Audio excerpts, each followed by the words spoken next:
কোথায় সাপ? ওই তো ওখানে সাপ সাপ। সে তো তোমার নাচা মনের করে দিদি থামো থামো থামো। তুমি কি সাপ সাপ? না কি বলছে গো? আমি তো সাপ শুনলাম, তোমরা কি শুনছো? বলে থাম থাম। ও থাম। ওই জুটিরা বলো মিয়াপুরে যাও, তুই কম আর জিপ ছিলবে 6 মাস। দেখি না জিপ দেখি মিয়া দেখি আয় এত জিপ না এতটা মজা করেছে কতটা?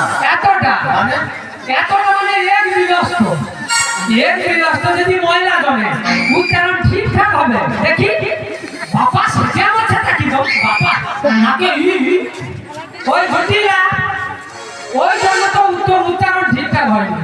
তুই থাম বলু না সাপ বলু কিছুই বুঝে উঠতে পারছি আমার কি সাপকে এত ভয়? ও মা ও চাঙ্গুড়ি কানিকে বিশ্বাস নাই, ওকে বিশ্বাস নাই।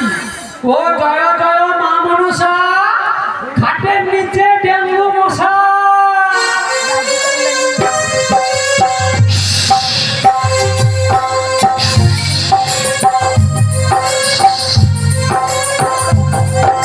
আমি তো রাত্রি 5টার সময় খাওয়া দাওয়া করে শান্তি মনে শুয়ে পড়লেন।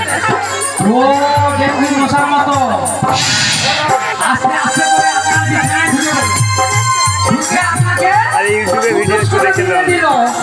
এইবারে আপনি যখন প্রভাত উঠবেন অশান্তি মনে উঠবেন, মানে আপনি উঠে পড়বেন আপনার দেহটা পড়ে যাবে।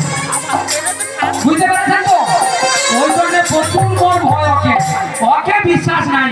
দেখবেন খালে বিলে মাঠে ঘাটে সব সময় ঘুরতেছে, সুযোগ পাইলেই এক সময় এই ছবি। ওই জটিলা বলো মিয়াপুরে যাও, তুই মোর বাড়িতে যাবি। আচ্ছা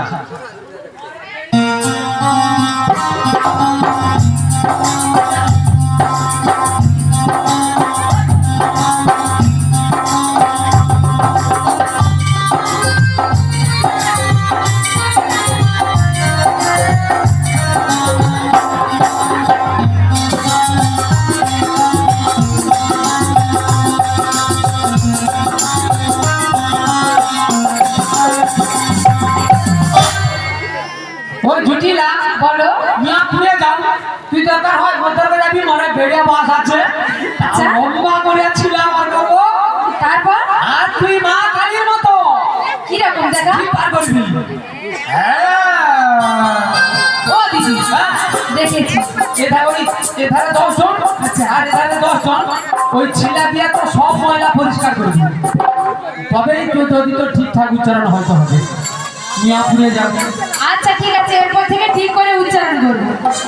ঠিক করে উচ্চারণ করবি তো? হ্যাঁ ওই জুটিলা বলো। তোদের বাড়িতে তো অনেকদিন আসা হয় নাই, হ্যাঁ তোদের সেই ছোট্ট তাল পাতার কুটি ছিল, ছিল তো। এখন দেখছি মস্ত বড় বাড়ি বানিয়েছি।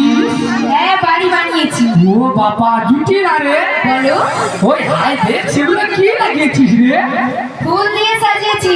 ও মা কি সৌন্দর্য লাগছে। ওই জুটিলা বলো ওই এগুলা কি? ওগুলো লাইট। বাবা তুই যে একবারে জাপানি আলোক সজ্জা করে দিয়েছিস। হ্যাঁ ডিজিটাল লাইট, ভালো ভালো খুব ভালো। ওই জুটিলা বলো বেশ মেঘও বেশ পরিষ্কার করে রেখেছি। হ্যাঁ পাথর বসিয়েছি। ও মা কথা করা পাতা লাগাইছি। রাজস্থান থেকে এনেছি। ও তো সে কি মিস্ত্রি কে হুবন নাকি